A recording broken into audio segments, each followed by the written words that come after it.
Hey everyone, Ryan from Ebike Escape, and we're back with another assembly video. We're going to be unboxing the Rad Power Bikes RadCity 5 Plus, brand new model from Rad. Just received it. Really excited to check out this new model from Rad Power Bikes. And even if you aren't looking at this particular electric bike, we're going to have Matt here from All About Bikes. We're going to go through the disc brakes, we're going to go through the shifting. So if you're looking to perhaps even tune up your electric bike, this video might be helpful depending on what we run into. As always, if you are looking to purchase a Rad Power Bike, I really appreciate it if you use the link in the description prior to making your purchase, as it makes videos like this one possible. I will also put links to our electric bike accessories list, our top e-bike brands page, and finally our electric bike discounts code page. And as I'm filming this, we are nearing Black Friday, and I'm compiling all the Black Friday deals on a bunch of different electric bike brands, so be sure to check that link out in the description. That also helps support Ebike Escape. With that, let's get to unboxing this, and then we're going to bring Matt in, and he's going to help tune it up for us.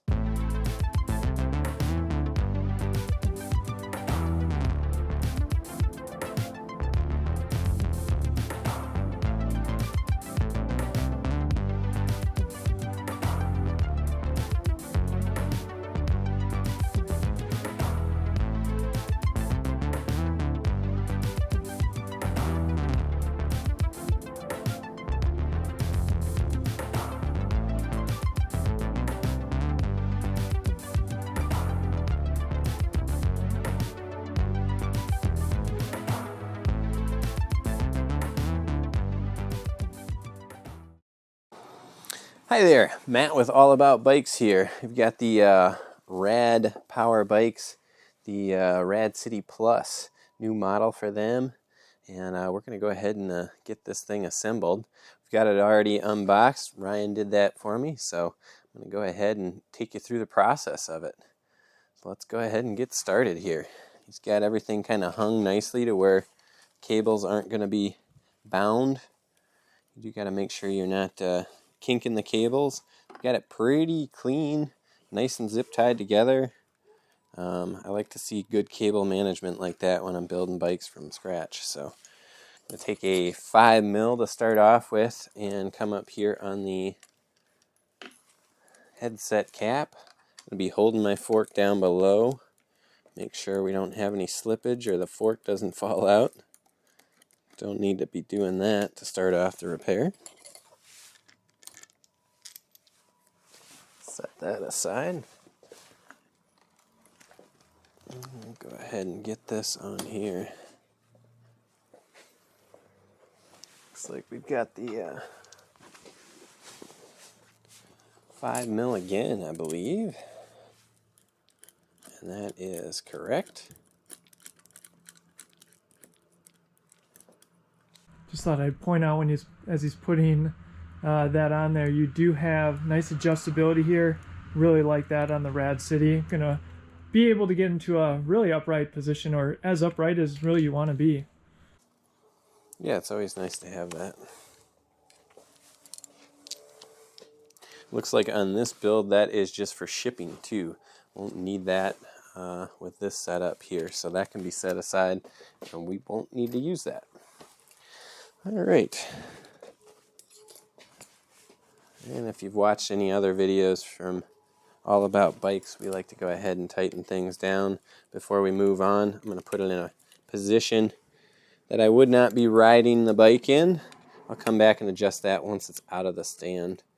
Probably a little easier to guesstimate that when you're doing this without a stand at home, if you are. I hope you're not, though. I hope you're blessed enough to have a nice bike repair stand to work out of. Again, just taking estimates on where the handlebars might be, and we'll adjust that when we get it on the floor.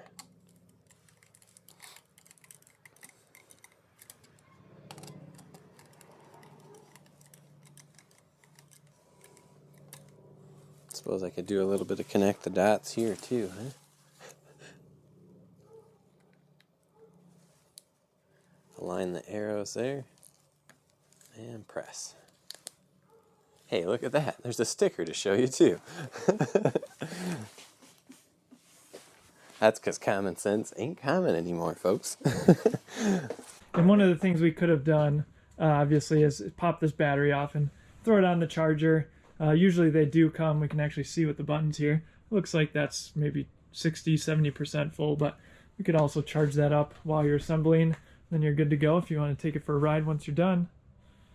All right, I'm going to go ahead and throw the pedals on here for next move. Get a little bit of grease from the handy dandy grease gun. Don't need a whole lot on there. I am a pretty big fan of this Finish Line grease. It's a premium grease that is white, so you can see when it's getting dirty, and it comes on nice, and the gun is really quite nice on that one. And pedals are going to be a right and a left specific. The left one is going to be reverse thread. Easiest way to remember that is that they would tighten just like you'd be pedaling. So this one is going to be the normal righty-tighty, lefty-loosey. The other one is not. And we're just trying to get that started. There we go. And there was a sticker on these pedals, which is always nice. Yeah, there just is. Being stamped on. And we're going to go ahead and back pedal in the stand. This will be a little bit longer without a stand, but advantage of having a bike stand. Yeah, and we'll grab the other one. Got the left on here.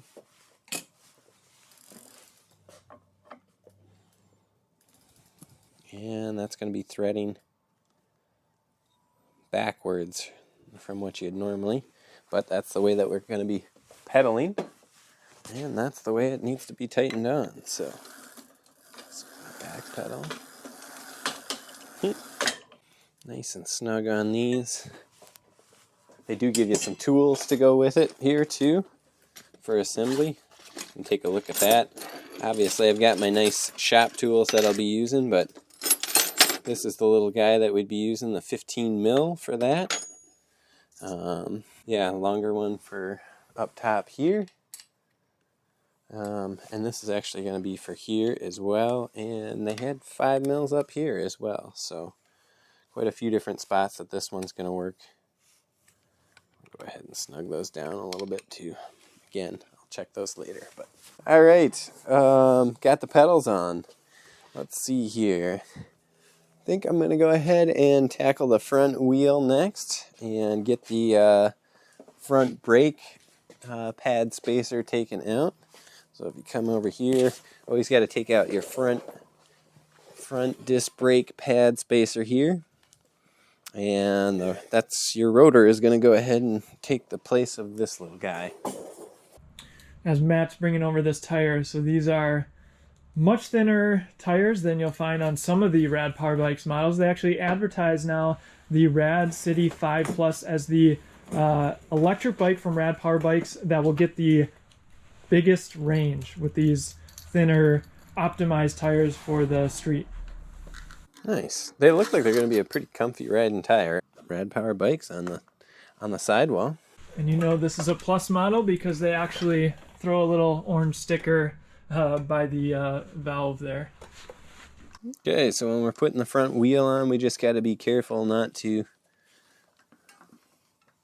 bend the rotor while we're getting it in. And I do want to show actually, because these are always put on backwards.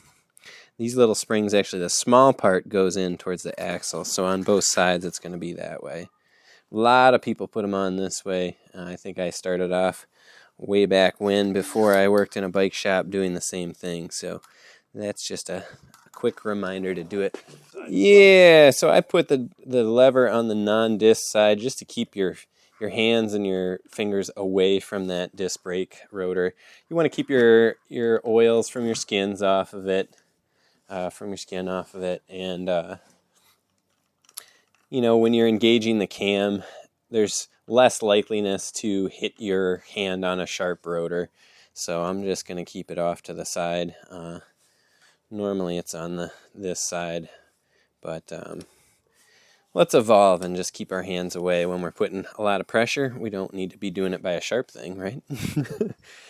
So I went ahead and tightened that down. You do want it tight enough to where it's leaving a little bit of an indent in your hand, or like a little bit of white and red. And, you know, it's not going to be too hard to open up, but it's not going to be easy either. And once you do engage that and get it tightened, you do want to check it back and forth and see if it has any wobble in your dropout. And I tightened it enough to where it's not wobbling, but that's kind of a good good marker to see where you're at. No side-to-side play. And it's possible, I suppose, you could have a little play in the hub too and still have that tightened down, but either way, you want to find that too. So these are 27.5 by 2-inch tires, it looks like. That's a good width. So one thing I do want to mention too, we didn't have to adjust the brake at all. We were able to just pop the... Usually I would loosen my brake caliper a little bit, and that was tightened down. I would loosen the brake caliper to make sure that it goes in fine. Maybe they just have them set up pretty good from the box, and I'm not getting any rub. Let me see here. Might get lucky. Okay, well, yeah, I think we're gonna be all right on this one. It sounds like it needs to just kind of...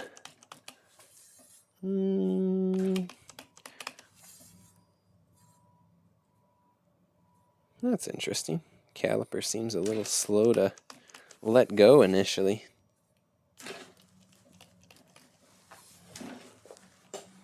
Well, I can show you guys if that doesn't come adjusted properly. I like to get some sort of white surface below, and then I can align my caliper. I'll also see how it's looking here. Yeah, it is favored to the one side just a little bit. And you'll get better brake pad wear when it's aligned perfectly, but it's going to be a little bit tricky for most people at home to get these aligned.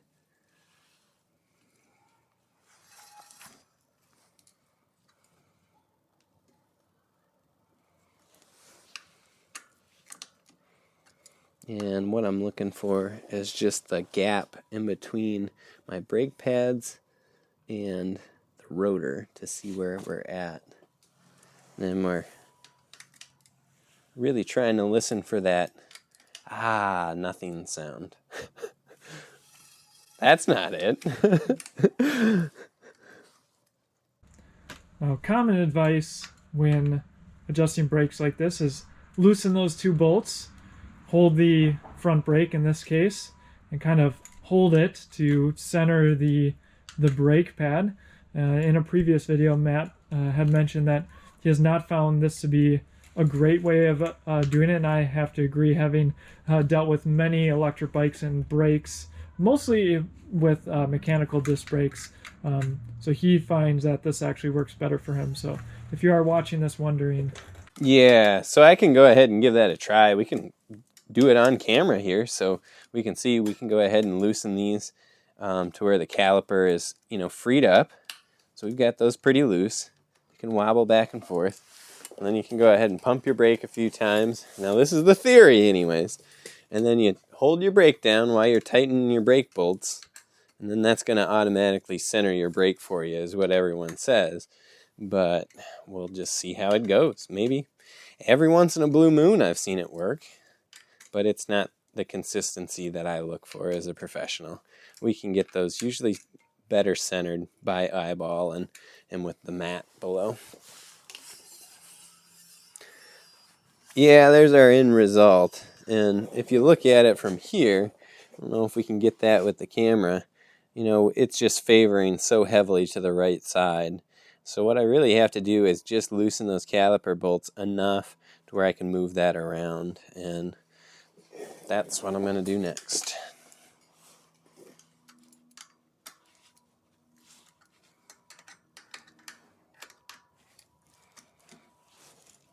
I guess I got to dispel some of those online myths now that, I'm just not used to the online haters, but now that I'm going on the YouTube, I suppose I got to go ahead and and bust some of those myths, huh? We'll have to do a Mythbusters. Yeah, oh, there's so many. I got so many. 15 years of experience. I got a few I could share with you. When us bike mechanics get together, it gets rowdy at gatherings, I'll tell you that.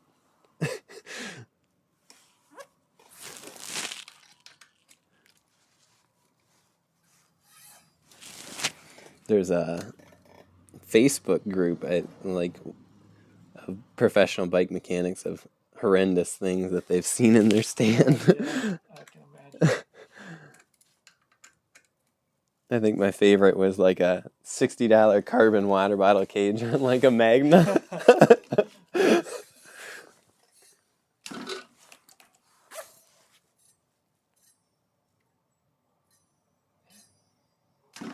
Ever so slight rub here. Yeah, that's tricky.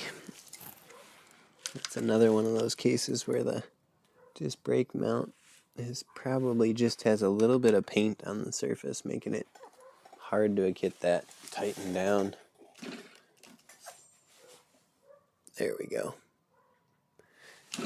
And that caliper might not let go immediately, but as we give it a spin, that's a little bit of a bent rotor. Not much. Well, then we're going to go ahead and pull out the DT-2 from Park Tool, and I'm going to go ahead and get that tiniest little bend out. That's where it's rubbing on the brake pad right there, so I'll kind of mark it, move it around, give it a slight tweak out the other way. Still got another spot there, same thing. Go ahead and move it, give it a slight tweak, and away we go. That's going to be a hard thing to do for the at-home mechanic, and to be quite honest, it's not all that easy for me a lot of the time. So little movements and not mutilating that rotor, just slight movements. And I do recommend, if you do happen to have a little bit of knowledge on this tool, adjusting it on these arms rather than on the outside here. I don't have as much luck moving it this way as I do slight movements here on these arms to get it. When you start to do rotor truing with the outer part, you can really mutilate and mangle that thing pretty easily, and then you've got something that's going to make noise no matter what you do. So that's my 2 cents on that one. That's weird that it shifted already. Like, that's not even cool how much it shifted. It does make me wonder if, doing the little bit of a facing adjustment, like taking the flat file to it to get the paint surface off. I wonder if it did just adjust on there already. Huh. Because if it was my bike, that's what I would be doing. Well, we've adjusted this brake a few times, and this is something that I just want to go ahead and check it out to show you, to see if there will be an issue with the brake facing mount. Now, they make a specific tool to check this, to see if your braking surface or your caliper mounts are nice and even. And just being that I've had to tighten this down a few times and the caliper kind of slides around while I'm tightening, I just want to go ahead and check this out. See how it looks. Unfortunately, you got to take your caliper bolts all the way off. And right there, we've got a little bit of paint on there, and that's telling me that little bit of paint is probably not allowing this to set right on everything. So, the best way to do it is a specific tool for facing brakes. It's about a $350 cost tool that I can't get in stock right now. The poor man's way, or the at-home mechanic's way, is to lightly take a flat file. And to be quite honest, I've had access to the facing tool for many, many years, and a flat file actually works just as well with a skilled eye. Not something that I recommend for any home mechanic. And if you were a professional bike mechanic, you could always go ahead and use that other tool if you did mess it up. It goes ahead and it removes the surface of this and kind of whittles it down in a more controlled way. Now I am going to go ahead and just take a flat file and get this as level as I possibly can. I'm just going to do enough to take off that little bit.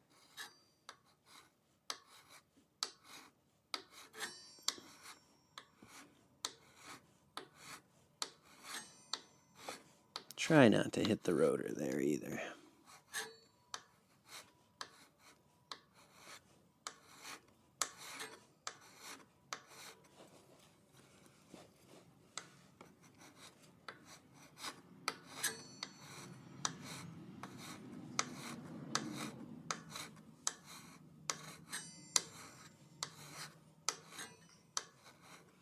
And we're getting there now. We've got just a little bit of paint on there. Trying to keep that flat file as flat on the surface as we can. Any little imperfection in here is going to go ahead and create an imperfection when we tighten this down. This one doesn't look so bad down here. I'll go ahead and just kind of rough it up so it has a little bit more bite.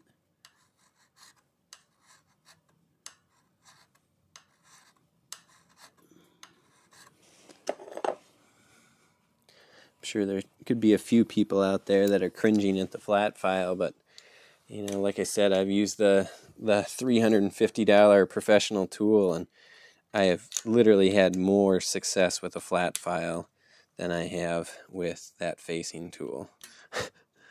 Kind of a shame that they charge so much for it, but I can understand why.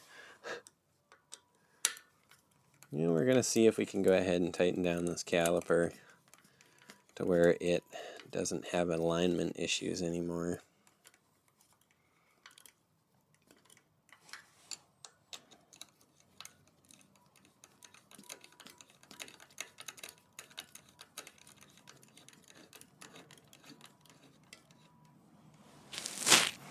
You know, the other thing you can kind of do is see if there's any gaps here or here, and that could show you which way that post mount is off. So, you know, if it's angled like this, you're going to get shifting when you tighten it down.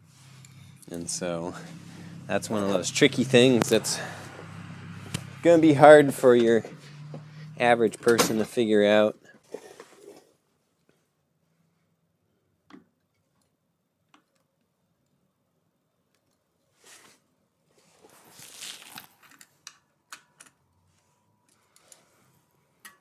You can see it moving on that piece.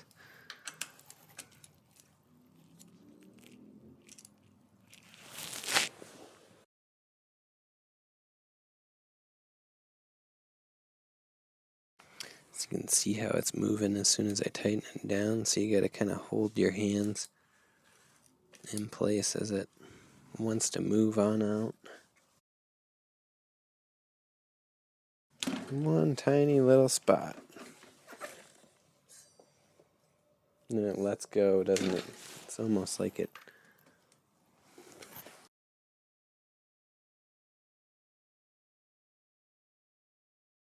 I almost wonder if that caliper is like not resetting as it needs to.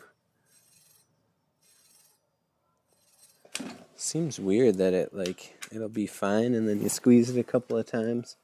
I almost wonder if it's the actual these things. The brake hardware seems to be sliding around more so than what it ought to.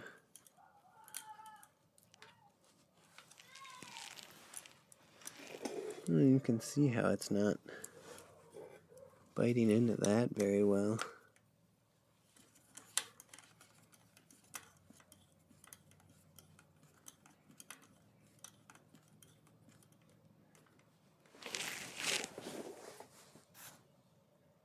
Yeah, sometimes it goes like this, no doubt. Hey, that looks like it's centered.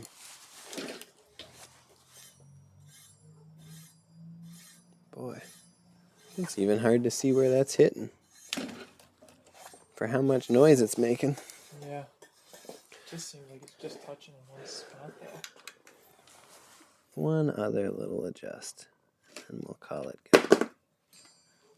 That's it. I'm starting to throw tools.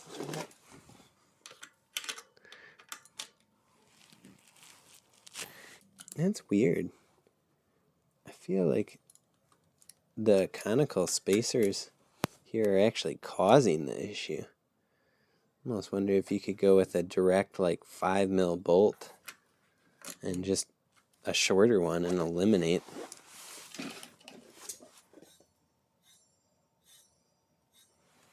See, that stuff drives me nuts. So when I'm riding the bike, I'm like, no way, not on my watch.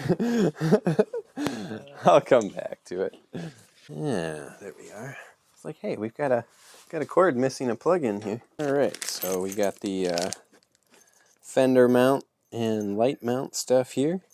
Go ahead and set these aside. I'll be taking this, looks like a 5mm bolt head with probably a 10mm nut, maybe. Let's take a look. Yep, got a 5 and 10mm. Gonna go ahead and mount this. Oh, that's interesting. That's threaded the whole way too, huh? Yeah. Well, Looks like it. then this is going to take a little while. It's actually very nice threads on there. It's going to go in quite easily. That's interesting. You know, you could go with just a shorter bolt on this.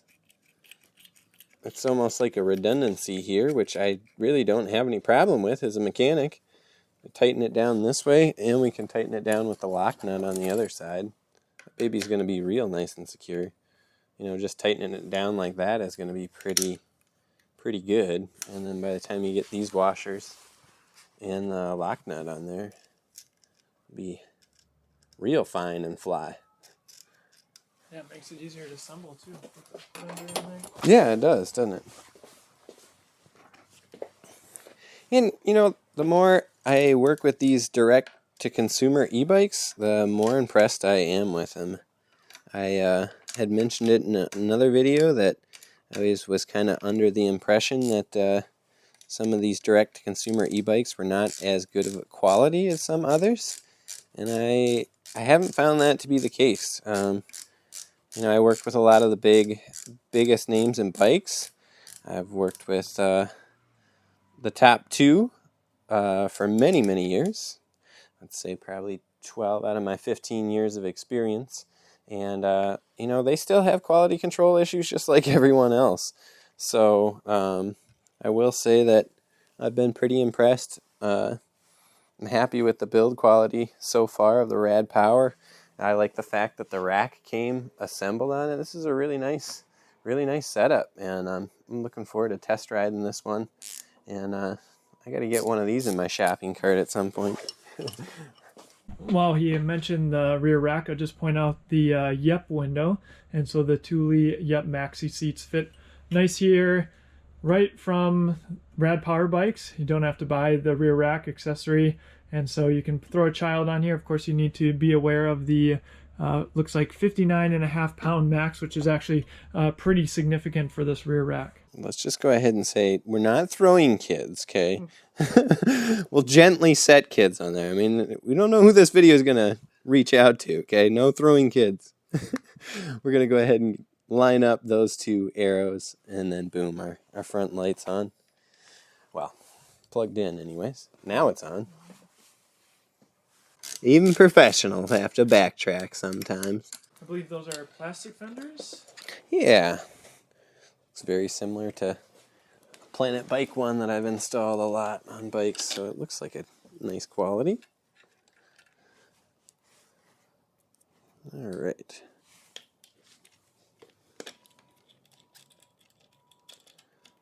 Get that started. Get the 10 mil in, the open end on for the first few rotations, and then I can get my ratchet in.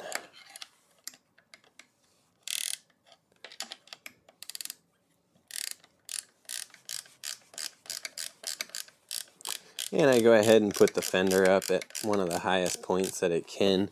You know, we could go ahead and get it a little bit higher on here. That way you've got lots of clearance, and you can always move it closer to the tire as needed, but starting out, we'll stay away from tire rub. Let's see here. That's going to be a 4 mil on these. Yeah, absolutely. So we ended up putting these little L brackets on.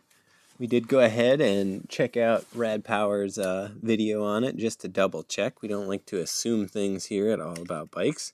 So this is the correct configuration. So we've got the L brackets facing outward, the L is, and then tighten that down. That's 4 mil and 4 mil. These bolts are going to be 4 mil as well. That's going to be an 8 millimeter wrench on there. We've got a lock washer and a little washer on the outside. This piece is on the outside of the L bracket, and then we've got big washer and the little lock nut on that side. So I'm going to go ahead and get in here. Oopsie. Let's see if my ratchet works here. Don't even need to do that. I like my T-handle. Snug that down. And I will say too that you do have to kind of bend the, well, not bend the fender, but kind of like it ends up hanging out here a little bit, so you got to kind of push down a little bit as you put it on. It seems like it's going to be a little bit further away than what it really is, so it's not a big deal. It is a plastic fender, so a little bit more malleable, and you don't have to worry about bending it. But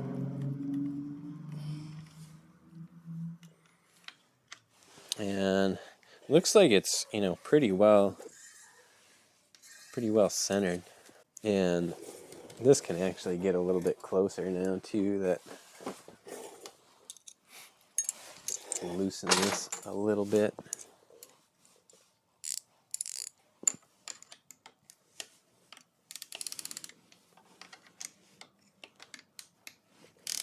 Bring this down a little. There we go.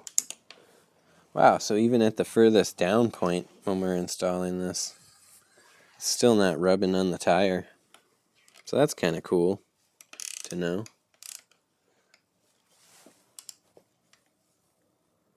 So they give you massive amounts of clearance for the fender and the tire combo. I like that. Get the tires aired up here. I suppose we got to still do some shifting adjusts, don't we? Yep.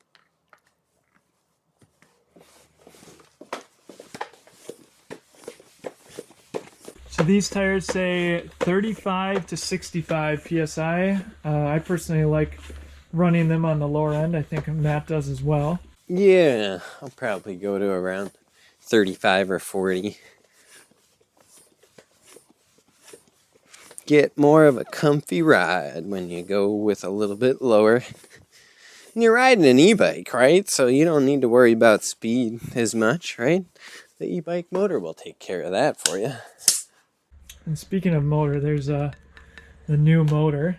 We'll try to do a video comparing the RadCity 5 Plus motor to the motor on the new Rad Rover Plus model as well, and see if we can. Obviously this bike is going to be faster, I would imagine, just because it's a little bit lighter, narrower tires, but we might do that comparison nonetheless and just see how it feels. Do they have a cassette on here instead of a freewheel too? Is that correct? Yeah, so you can usually tell the difference between a cassette and a freewheel by freewheel has a little bit more of an indent in it, where a cassette has like, let's see if I got, yeah, so the cassette would be like this. So it has a lock ring in it. In a freewheel, The freewheel, it's all together like in one setup here, and it has usually a bigger ring, and you put a tool into that, where the cassette is going to be like this, and this actually has like, it goes on a splining. Cassette is going to be the nicer style, to be quite honest.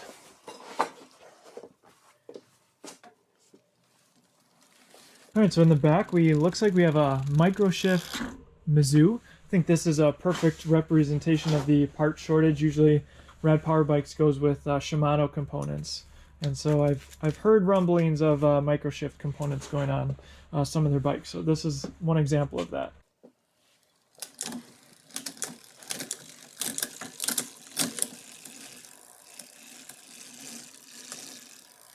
All right, I'm going to check my limit screws here. Looks like they've got that pretty good out of the box. I'm going to come down through the gears and see how it's feeling.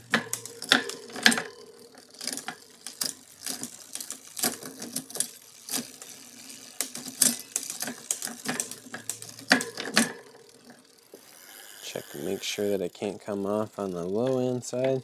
So they did have the limit screws set pretty good out of the box. I can go ahead and check this, and I'm pushing to see if it can overshift into the wheel. I'm doing that under controlled circumstances.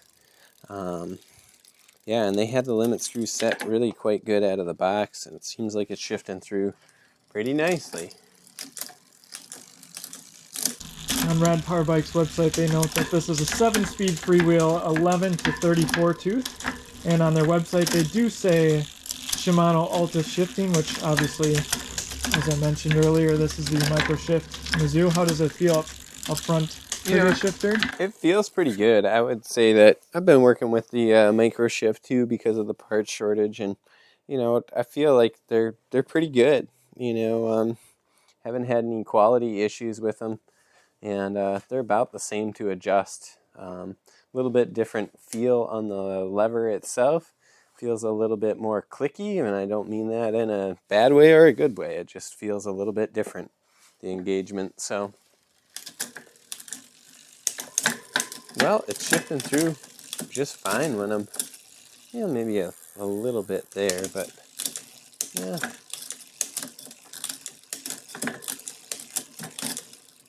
Yeah, it's going through doing what it needs to do.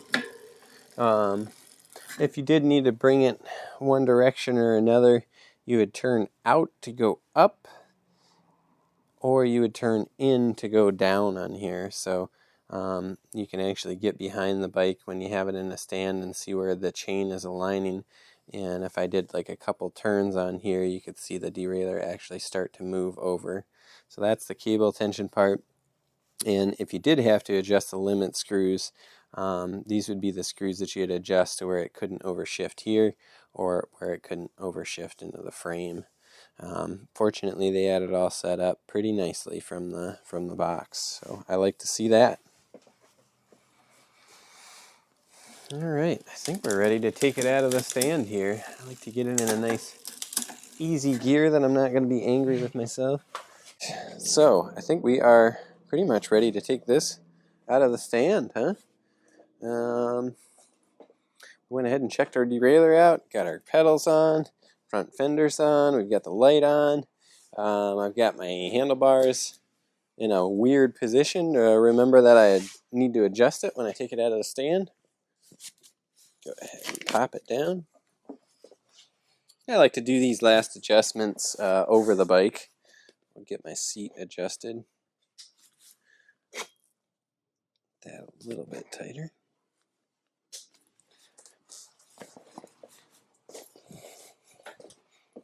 I've got my 5mm here. I'm going to go ahead and loosen this, and we'll align it with the front wheel.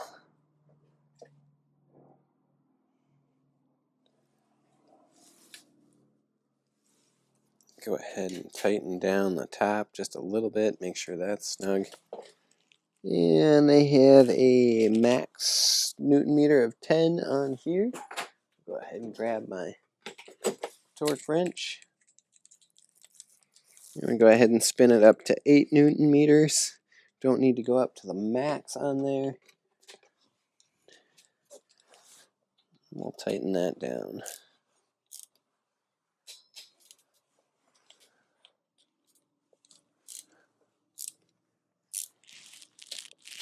There we go.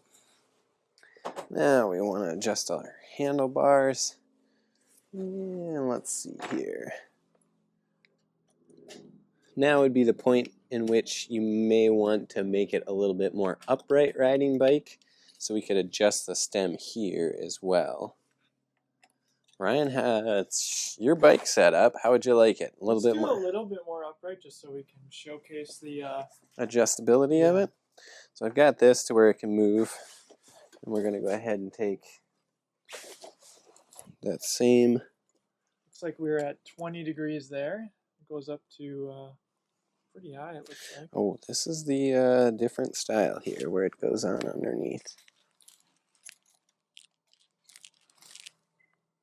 Good to take note of. That's going to be kind of tricky to get in there. It's a 15 Newton meters when we do tighten it back down. Get that loose. This is a 12 Newton meter. Looks like we might need a 2-wrench deal for this. These come on a lot of their bikes? This is a little bit different than I've seen.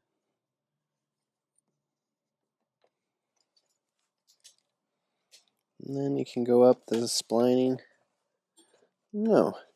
Where would you like it roughly? I think that looks pretty You can good. see how far it can go. Yeah, it goes completely upright almost. Yeah, and one thing I do want to mention is from a mechanical standpoint, like your steering is going to be really twitchy when it's up that high. So, you know, when I set these up for people, I don't like to go, you know, all the way up like that. So I'm going to go ahead and loosen this a little bit and bring it back down if possible. Yeah. Like right about there is where I would set it up if someone said that they wanted to go somewhat high. And then go ahead and tighten that a little bit. That was a 12 Newton meter. These are very important to have torqued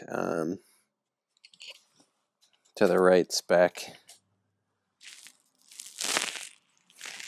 And I'm going to go about 11 Newton meter on that one.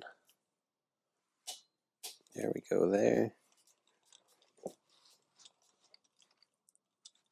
And this one's a 15, so we'll get it up to the 11 that we've got it, and then go up to about 13, 14 on there.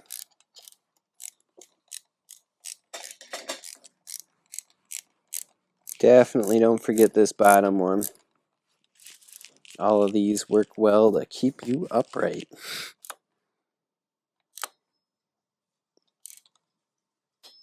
There we go. Then I'm going to kind of sit on the bike to get this angle, see where it feels pretty good. I'm going to have these sweeping back at me a little bit. That's kind of a fun feel.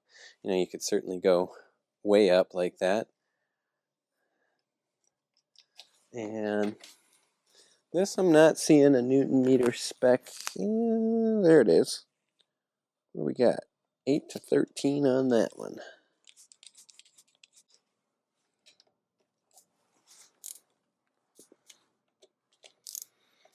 And you want to kind of balance these out and go back and forth before you do your final torque. Trying to space out the distance here all the same on these. There we go. Come over here. That one.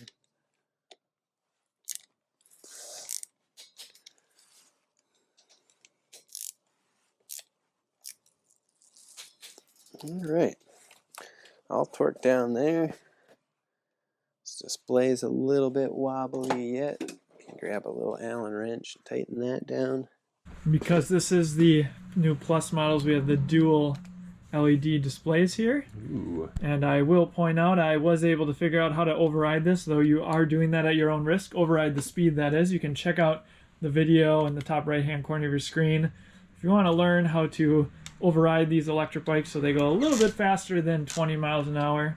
Danger, danger. As a professional bike mechanic, I cannot recommend that. Yes.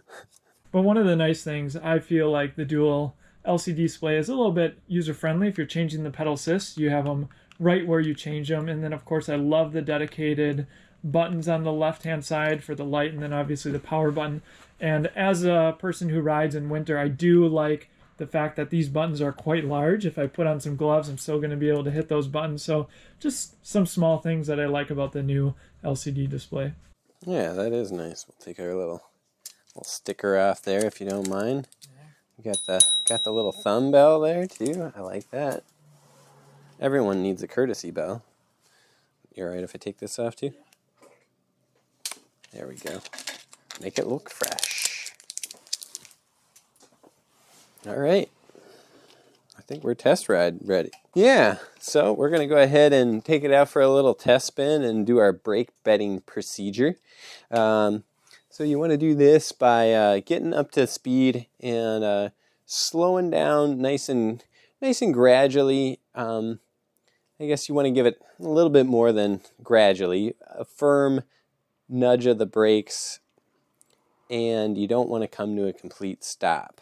You can always look up other videos for brake bedding procedure, but basically you want to get up to speed about 10 times and then just slow down gradual without coming to a complete stop on the bike. It's going to give your brake pads that bed-in procedure with your rotor. They kind of wear together, but that'll give you a little bit more longevity and better braking power. So let's make sure we do that on all of them.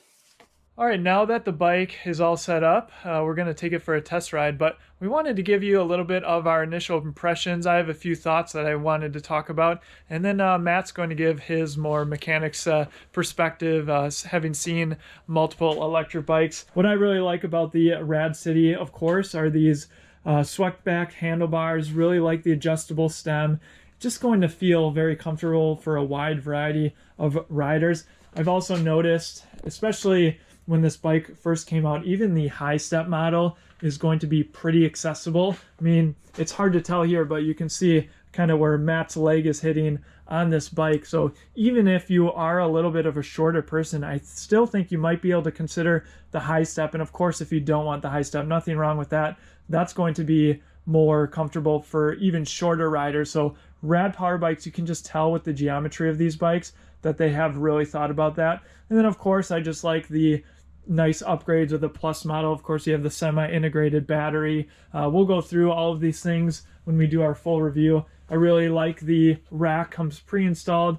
Of course, if you buy a different electric bike that doesn't come with the rack, you're going to have to install that. The Fender's already installed, so those are some things that I wanted to call out. Matt, anything to add to that? Yeah, those were a few things that I wanted to call out too. Really nice to have a really nice rack like that with a large weight capacity pre-installed. That's kind of rare nowadays.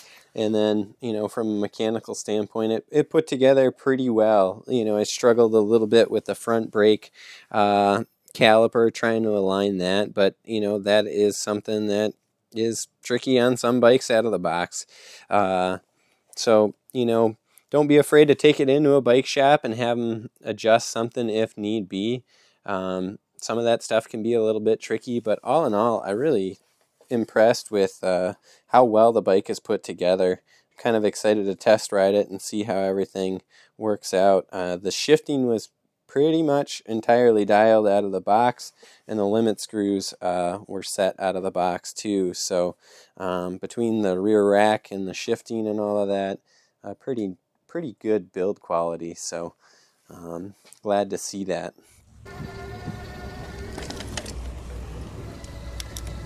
You can see the light. That's a pretty nice light for being seen. This is nice.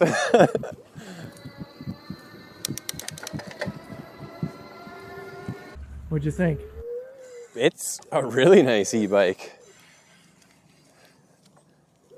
It rides really smooth. It rides like a really high quality bike. I really like it.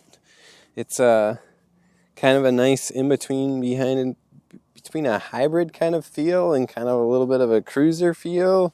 It's really fun. Feels like you're in the bike on this one, kind of in the cockpit and nice and tight. Feels reactive without being twitchy on the test ride too. So, and it's really smooth with the big tires. It makes it feel like it has suspension or like a little bit more cush. So, this is my favorite one that I've tested so far anyways. So, yeah, I like it. I hope you found this video helpful. If you are looking at a RadCity 5 Plus, please check out that link in the description. It helps us continue to make videos like this one. Thanks again to Matt from All About Bikes. We'll surely do more, so let us know. If you have any questions in the comments, I'll do my best to answer them, or let me know what you think of this video. Thanks for watching, and we'll see you in the next one.